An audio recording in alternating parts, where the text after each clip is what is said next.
ಪ್ರಿಯ ವೀಕ್ಷಕರೇ, ಈಶ್ವರ ಬೆಳಕು ನ್ಯೂಸ್ ಕನ್ನಡ ಸುದ್ದಿ ವಾಹಿನಿಗೆ ಸಂಪರ್ಕಿಸಿ. ಮೊದಲಿಗೆ ಸಬ್ಸ್ಕ್ರೈಬ್ ಮಾಡಿ, ಶೇರ್ ಮಾಡಿ, ಒಂದು ಲೈಕ್ ನೀಡಿ, ಪಕ್ಕದಲ್ಲಿರುವ ಬೆಲ್ ಐಕಾನ್ ಕ್ಲಿಕ್ ಮಾಡಿ. ನಮಸ್ಕಾರ. ಬಾಲ್ಕಿ ಪಟ್ಟಣದ ಭಾರತೀಯ ಬೌದ್ಧ ಮಹಾಸಭಾ ತಾಲೂಕು ಶಾಖೆ ಹೊಸ ಪದಾಧಿಕಾರಿಗಳ ಅಧಿಕಾರ ಸ್ವೀಕಾರ ಮತ್ತು ಮೊದಲನೇ ಪೂರ್ವಭಾವಿ ಸಭೆ ಮಾಡಲಾಯಿತು. ಭಾರತೀಯ ಬೌದ್ಧ ಮಹಾಸಭಾದ ಬಾಲ್ಕಿ ತಾಲೂಕು ಅಧ್ಯಕ್ಷರಾದ ವಿಶ್ವನಾಥ್ ಮೋರಿ, ಪ್ರಧಾನ ಕಾರ್ಯದರ್ಶಿಗಳಾದ ಪ್ರಕಾಶ್ ಬಾವಿಕಟ್ಟೆ, ಖಜಾಂಚಿಗಳಾದ ಶರಣಪ್ಪ ಮೋರಿ, ಉಪಾಧ್ಯಕ್ಷರಾದ ಶಿವರಾಜ್ ಕಾಂಬ್ಳೆ, ಜಗನ್ನಾಥ್ ಕಾಂಬ್ಳೆ ಮತ್ತು ಶಾಲಾ ಅಭಿವೃದ್ಧಿ ಸಮಿತಿಯ ಅಧ್ಯಕ್ಷರಾದ ಎಲ್ಜಿ ಗುಪ್ತಾ ಹಾಗೂ ಇನ್ನಿತರ ಸದಸ್ಯರು ನೂತನವಾಗಿ ಆಯ್ಕೆಯಾಗಿರುತ್ತಾರೆ. ಭಾರತೀಯ ಬೌದ್ಧ ಮಹಾಸಭಾ ಶಾಖೆಯ ಅಧೀನದಲ್ಲಿರುವ ಎಲ್ಲಾ ಮಳಿಗೆಯನ್ನು ಹಾಗೂ ಶಾಲೆಯನ್ನ ಯಾವುದೇ ಕುಂದುಕೊರತೆ ಬರಲಾರದೆ ನಾವು ನೋಡಿಕೊಳ್ಳುತ್ತೇವೆ ಮತ್ತು ನಮ್ಮ ರಾಷ್ಟ್ರೀಯ ಅಧ್ಯಕ್ಷರು ಹಾಗೂ ರಾಷ್ಟ್ರೀಯ ಕಾರ್ಯಾಧ್ಯಕ್ಷರಾದ ಭೀಮರಾವ್ ಅಂಬೇಡ್ಕರ್ ಅವರ ಮಾರ್ಗದರ್ಶನದಲ್ಲಿ ಕೆಲಸವನ್ನ ಮಾಡುತ್ತೇವೆ ಎಂದು ಹೊಸದಾಗಿ ಆಯ್ಕೆಯಾಗಿರುವ ವಿಶ್ವನಾಥ್ ಮೋರೆ ತಮ್ಮ ಅಭಿಪ್ರಾಯವನ್ನ ವ್ಯಕ್ತಪಡಿಸಿದರು. ನಮ್ಮ ಶಾಖೆಯ ಅಡಿಯಲ್ಲಿ ನಡೆಯುತ್ತಿರುವ ಶಾಲೆಯನ್ನು ಇವಾಗ 1ನೇ ತರಗತಿಯಿಂದ 10ನೇ ತರಗತಿಯವರೆಗೆ ನಡೆಯುತ್ತಿದೆ. ಇನ್ನು ಮುಂದೆ ನಾವು ಮುಂದಿನ ಪೀಳಿಗೆಗಾಗಿ ಹೆಚ್ಚಿನ ವಿದ್ಯಾಭ್ಯಾಸಕ್ಕಾಗಿ ಪಿಯುಸಿ, ಡಿಗ್ರಿ, ಇನ್ನಿತರ ಟೆಕ್ನಿಕಲ್ ಕೋರ್ಸ್ಗಳನ್ನು ತಂದು ವಿದ್ಯಾರ್ಥಿಗಳಿಗೆ ಅನುಕೂಲ ಆಗುವಂತೆ ನಾವು ನಡೆದುಕೊಳ್ಳುತ್ತೇವೆ. ಮುಂದಿನ ವರ್ಷ ಹೆಚ್ಚಿನ ಸಂಖ್ಯೆಯಲ್ಲಿ ವಿದ್ಯಾರ್ಥಿಗಳನ್ನು ನಮ್ಮ ಶಾಲೆಯಲ್ಲಿ ದಾಖಲಾತಿ ಪಡೆಯಬೇಕು ಮತ್ತು ನಮ್ಮ ಶಾಲೆಯಲ್ಲಿ ಗುಣಮಟ್ಟದ ಶಿಕ್ಷಣವನ್ನ ಪಡೆಯಬೇಕು ಎಂದು ಎಲ್ಜಿ ಗುಪ್ತಾ ಅವರು ತನ್ನ ಹಿತನುಡಿಗಳನ್ನು ನುಡಿದರು. ಈ ಭಾರತೀಯ ಬೌದ್ಧ ಮಹಾಸಭಾವನ್ನು ಬಾಲ್ಕಿ ತಾಲೂಕಿನ ಸಮಸ್ತ ನಮ್ಮ ಎಲ್ಲಾ ಬೌದ್ಧ ಉಪಾಸಕ, ಬೌದ್ಧ ಉಪಾಸಕಿ ಹಾಗೂ ನಮ್ಮ ಸಮಾಜದ ಜನರ ಹಕ್ಕು ಇದೆ ಎಂದರು. ಮೊದಲನೇ ಸಭೆಯಲ್ಲಿ ಶಾಖೆಯ ನೂತನವಾಗಿ ಆಯ್ಕೆಯಾಗಿರುವ ಎಲ್ಲ ಪದಾಧಿಕಾರಿಗಳು ಸಮಾಜದ ಬಗ್ಗೆ, ಸಂಸ್ಥೆ ಬಗ್ಗೆ ಯಾವುದೇ ರೀತಿಯ ಅಡೆತಡೆಯಾಗದಂತೆ ನಡೆದುಕೊಳ್ಳುತ್ತೇವೆ ಎಂದು ಸೂಕ್ತವಾದ ನಿರ್ಧಾರವನ್ನ ತೆಗೆದುಕೊಂಡಿರುತ್ತಾರೆ.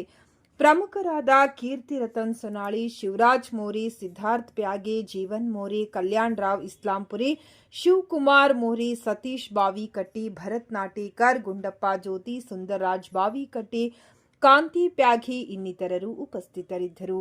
ವರದಿ ಸತೀಶ್ ಕುಮಾರ್, ಕಲಾ, ಬೀದರ್. कांबळे जी और जगन्नाथ कांबळे जी, बाकी हमारे डायरेक्टर लोग और ये सभी मिलकर आज मेरे को सब जने मेरे को सपोर्ट दिए. इस सपोर्ट के अनुसार मैं आगे का ये बौद्ध विहार का और कॉम्प्लेक्स का और स्कूल का ये सभी काम राष्ट्रीय अध्यक्ष मीराताई अम्बेडकर और जो है राष्ट्रीय कार्याध्यक्ष भीमराव अम्बेडकर के नेतृत्व में हम करने के लिए एकजुट होकर शपथ लिए हैं और काम करने के इच्छुक हैं और सभी के पास जज्बा, जोश है. इस जोश के हवाले से हम सब मिलकर काम करने वाले हैं और आज इस सभा में अच्छे निर्णय लिए सभी मिलकर. इस मीटिंग में 14 अप्रैल के बारे में और कॉम्प्लेक्स के बारे में, स्कूल के बारे में सब जने एकजुट होकर निर्णय लिए. उस निर्णय के अनुसार आगे का जो भी कामकाज होगा इस बिहार में आज तक एक भंत जी नहीं है, वो भंत जी को लाने के वास्ते यहाँ पे निर्णय हो गया. ऐसा पूरा काम जो भी हुआ आज हमारे साथ जो भी आए हुए हैं, जो हमको समर्थन दिए हैं, सभी को मैं मेरे तहे दिल से उनको शुक्रिया अदा करना चाहता हूँ.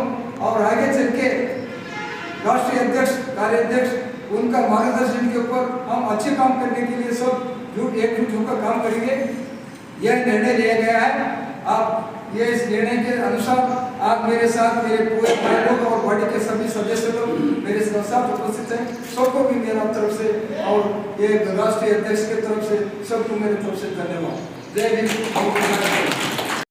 ಆರ್ಥಿಕ ಹಾಗೂ ಸಾಮಾಜಿಕವಾಗಿ ಯಾವ ಹಂತದಲ್ಲಿ ಯಾವ ಸಮಸ್ಯೆಗಳನ್ನು ಬಗೆಹರಿಸುವುದು ಹಾಗೂ ಈ ಒಂದು ನಮ್ಮ ಬೌದ್ಧ ವಿಹಾರದಲ್ಲಿ ಏನು ಶಾಲೆ ಇದೆ, ಪ್ರೌಢಶಾಲೆ, ಹಿರಿಯ ಪ್ರೌಢಶಾಲೆ ಮುಂಬರುವಂತಹ ಸಮಯದಲ್ಲಿ ಮೇ ಬಿ 10ನೇ ಏನು ಫಲಿತಾಂಶ ಹಾಗೂ ಯಾವುದೋ ಒಂದು ಕಾರಣಗಳಿಂದ ರದ್ದಾಗಿರ್ಬೋದು. ಆದರೆ ಮುಂದೆ ಬರುವಂತಹ ಸಮಯದಲ್ಲಿ ಇದಕ್ಕೆ ರಾಷ್ಟ್ರೀಯ ಅಧ್ಯಕ್ಷರಾದ ಹೊಸದಾಗಿ ಸದಸ್ಯರನ್ನು ಆಯ್ಕೆ ಮಾಡಿ ಆಡಳಿತ ಮಂಡಳಿಯನ್ನು ಆಯ್ಕೆ ಮಾಡಿದ್ದಾರೆ. ಅದರಂತೆ ಈಗಾಗಲೇ ಮೊದಲನೇದಾಗಿ ಫಸ್ಟ್ ಮೀಟಿಂಗ್ ಇವತ್ತಿನ ದಿವಸ ಸೇರಿದಂಥ ನಮ್ಮ ಈ ಸಂಸ್ಥೆಯ ಸದಸ್ಯರು ಎಲ್ಲರಿಗೆ ಜೈಬಿಲು ಮತ್ತು ಜೈಬಿಲ್ ಹೇಳುತ್ತಾ ಈ ಕಾರ್ಯಕ್ರಮದ ಮುಖ್ಯ ಉದ್ದೇಶ ಏನಂದರೆ ಇವತ್ತಿನ ತನಕ ಯಾವ ಉದ್ದೇಶ ಇಟ್ಕೊಂಡು ನಾವು ವಿಹಾರ ಸ್ಥಾಪನೆ ಮಾಡಲಾಗಿತ್ತು ಆ ಉದ್ದೇಶ ಸ್ವಲ್ಪ ಏನೋ ಕುಂಠಿತ ಆಗಿದೆ, ಹೊಸದಾಗಿ ಮಾಡಿ ನೇಮಕ ಮಾಡಿದ್ದಾರೆ. ಈಗ ನಮ್ಮೆಲ್ಲರ ಜವಾಬ್ದಾರಿ ಹಾಗೂ ಸಮಾಜದ ಜವಾಬ್ದಾರಿ ಎಲ್ಲರೂ ಸೇರಿ ಒಂದು ನಿಸ್ವಾರ್ಥ ಭಾವದಿಂದ ಆತ್ಮೀಯತೆಯಿಂದ ವಿಶ್ವಾಸದಿಂದ ಎಲ್ಲರೂ ಸೇರಿಕೊಂಡುಗಳಲ್ಲಿ ನಾವು ಒಳ್ಳೆಯ ಕೆಲಸ ಮಾಡಿದರೆ ನಿಜವಾಗ್ಲೂ ಒಂದು ಸ್ವರ್ಗದಂಥ ಸ್ಥಾನವಾಗ್ತದೆ. ಇದು ಮಾಡಬೇಕನ್ನೋದು ಎಲ್ಲರೂ ಸಂಕಲ್ಪ ಪಡಬೇಕು ಅನ್ನೋದು ನನ್ನ ಉದ್ದೇಶ. ಹಾಗಾಗಿ ಈ ಬರುವಂಥ ದಿವಸದಲ್ಲಿ ನಾವು ಯಾರೇ ಕಾರಣ ವಹಿಸ್ಬೇಕಂದ್ರೆ ಎಲ್ಲರೂ ವಿಶ್ವಾಸವನ್ನು ತಗೊಂಡ್ಕೊಂಡು ಯಾರೇ ಚಿಕಿತ್ಸೆ ಮಾಡದೇನೆ ಎಲ್ಲೇ ತಪ್ಪಾದರೂ ನಾವು ನೀವು ಇದು ತಪ್ಪಾಗ್ತಾ ಇದೆ, ಇದು ಸರಿಪಡಿಸ್ಕೋಬೇಕನ್ನ ಉದ್ದೇಶದಿಂದ ಎಲ್ಲರಿಗೆ ತಿಳುವಳಿಕೆ ಹೇಳಿ ಅವ್ರಿಗೆ ವಿಶ್ವಾಸದಾಗ ತಗೊಂಡು ನಾವು ಕೆಲಸ ಮುಂದುವರಿಸಿದ್ರೆ ನಾವು ಒಳ್ಳೆ ಕೆಲಸ ಮಾಡಲಿಕ್ಕೆ ಸಾಧ್ಯ ಆಗ್ತದೆ. ಈಗ ಸ್ಕೂಲ್ ಇದೆ, ಈಗೇನೋ ಸ್ವಲ್ಪ ಏನೋ ಆಸ್ಪತ್ರೆ ಆಗಿದೆ ಅಂತ ಹೇಳ್ತಾರೆ. ಅದಕ್ಕೆ ಕೆಲವೊಂದು ನ್ಯೂನತೆಗಳಿದ್ರೂ ಕೂಡ ಆಫೀಸಲ್ಲಿ ನಮಗೆ ಎಷ್ಟು ಅನುಭವ ಇದೆ ಆ ಅನುಭವವನ್ನು ಉಪಯೋಗಿಸ್ಕೊಂಡು ನಮ್ಮವರೇ ಆಯುಕ್ತರು ಆದಾಗ ಡಿ.ಪಿ ಆದಾಗ ಎಲ್ಲಿ ಅದು ಕುಂಠಿತ ಆಗಿದೆ ಅದಕ್ಕೆ ಸರಿಪಡಿಸೋ ವ್ಯವಸ್ಥೆ ನಾವು ಮಾಡ್ತೀವಿ. ಹಾಗಾಗಿ ಮತ್ತು ಮುಂದಿನ ಏನು ಸೈಟ್ ಇದೆ ಸೈಟಿನೂ ಸುತ್ತ ಯಾವುದೇ ಅಹಿತಕರ ಘಟನೆ ಆಗದೇ ಎಲ್ಲರೂ ಸೋದರತ್ವ ಇನ್ನೊಬ್ಬರಿಗೂ ಅದರ್ ಕಾಸ್ಟ್ ಜನರಿಗೂ ಏನು ಕಾಣಿಸ್ಬೇಕಂದ್ರೆ ಏನಪ್ಪ ಈ ಜನರ ಬಂದು ಎಷ್ಟು ಜಾಗೃತಿ ಮೂಡ್ಯಾರ, ಎಷ್ಟು ಒಳ್ಳೆಯ ರೀತಿಯಿಂದ ನಡ್ಕೊಂಡಾಗ ಆ ಭಾವನೆಗಳು ಅವ್ರು ನಮ್ದು ಪ್ರವೃತ್ತಿ ನಮ್ಮ ನೇಚರ್ ಅವ್ರು ಸ್ವತಃ ನಾವು ಅವ್ರು ಅಸೋಸಿಯೇಟ್ ಮಾಡಿದ್ರೆ ಮಾತ್ರ ನಮಗೊಂದು ನೆಮ್ಮದಿ ಸಿಗ್ತದೆ. ಅದು ನಮಗೂ ಒಂದು ರೀತಿ ನಾವು ನಮ್ಮ ಆಡಳಿತಾತ್ಮಕದಲ್ಲಿ ಅಥವಾ ನಮ್ಮ ಸಮಾಜದಲ್ಲಿ ನಾವು ಸುಧಾರಣೆ ತಂದಂಗೆ ಆಗ್ತದೆ.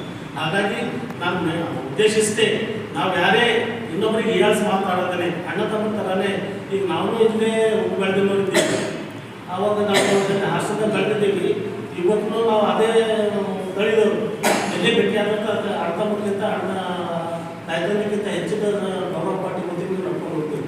ಇವತ್ತಿನ ಪರಿಸ್ಥಿತಿ ಏನಾಗ್ಯದ ಶಿಕ್ಷಣದಿಂದ ನಾವು ಭಾಳ ವಂಚಿತ ಆಗ್ತಾ ಇದ್ದೀವಿ. ಆ ಶಿಕ್ಷಣ ನಾವು ವಂಚಿತ ಮಾಡಲ್ಲದೆ ನಮ್ಮ ಮಕ್ಕಳಿಗೆ ನಾವೇ ಅವ್ರ ಭವಿಷ್ಯ ಕೆಟ್ಟದ್ದು ಮಾಡ್ತಾ ಇದ್ದೀವಿ. ಇದು ನಾವೆಲ್ಲರೂ ಜಾಗೃತಿ ವಹಿಸ್ಬೇಕು. ಕಾರಣ ಏನಂದ್ರೆ ಆ ಮುಂದಿನ ನಮ್ಮದು ಪೀಳಿಗೆನೇ ಒಂದು ವೇಳೆ ಒಳ್ಳೇದು ಬರಲಿಲ್ಲ ಮುಂದೆ ಅದರ ಫಲ ಏನು ಕೊಡ್ತದೆ ಹಾಗೇನೇ ಆಗಬೇಕಾಗುತ್ತೆ. ಈಗ ನಾವು ಹೆಸರು ತಗೊಂಡು ಹೇಳೋದಪ್ಪ ಗೊತ್ತೇ ಬೇಕಾಗಿಲ್ಲ, ಎಲ್ಲರಿಗೂ ಬರ್ತದೆ ಎಲ್ಲಿ ಕೆಡ್ತಾ ಇದೆ ಎಲ್ಲಿ ಕೆಟ್ಟೋಗಿದೆ ಅನ್ನೋದು. ಅದು ಸರಿಪಡಿಸ್ಕೊಂಡು ನಮ್ಮ ಮಕ್ಕಳಿಗೆ ಇದು ಯಾವುದೇ ಸಂಘಟನೆಯಿಂದಾಗಲಿ ಅಥವಾ ಯಾವುದೇ ಹಡ್ತಾಲ್ ಆಗಲಿ ಧರಣಿ ಆಗಲಿ ಸತ್ಯಾಗ್ರಹ ಆಗಲಿ ಅಂತಂದ್ರೆ ಶಾಲಾ ಮಕ್ಕಳಿಗೆ ನಾವು ಬಳಸ್ಕೋಬಾರ್ದು. ಅವ್ರಿಗೆ ಒಳ್ಳೆಯ ಶಿಕ್ಷಣ ಕೊಡಿಸಲು ಪ್ರೋತ್ಸಾಹ ಕೊಟ್ಟು ಅವ್ರಿಗೆ ಒಳ್ಳೆಯ ವ್ಯವಸ್ಥೆ ಮಾಡಿಕೊಡುವಂಥ ವ್ಯವಸ್ಥೆ ನಮ್ಮ ಮುಂದಿನ ಹಂತದಿಂದ ಆಗಬೇಕು, ನಮ್ಮ ಆಡಳಿತ ಮಂಡಳಿಯಿಂದ ಆಗಬೇಕು ಅಂತ ಹೇಳ್ತಾ ನಾನು ಎರಡು ಅನಿಸಿಕೆ ಮುಂದೆ ಹೇಳ್ತಾ ನನ್ನ ಮಾತಿಗೆ ವಿರಾಮ ಕೊಡ್ತೀನಿ. ಜೈ ಹಿಂದ್ ಜೈ ಭಾರತ್. मत्तों बातों ये भारतीय बौद्ध महासभा नूतन बॉडी जो हुआ, इस बॉडी के मेन सूत्रधार हमको राष्ट्रीय कार्याध्यक्ष भीमराव अम्बेडकर हमको जो जिम्मेदारी दी है और उनके साथ एस वानखेड़े हैं, हमारे कामकाज को समर्थन दिया है। उनको हमारे तरफ से भारतीय शाखा के बौद्ध विहार की तरफ से उनको धन्यवाद देना चाहते हैं। धन्यवाद।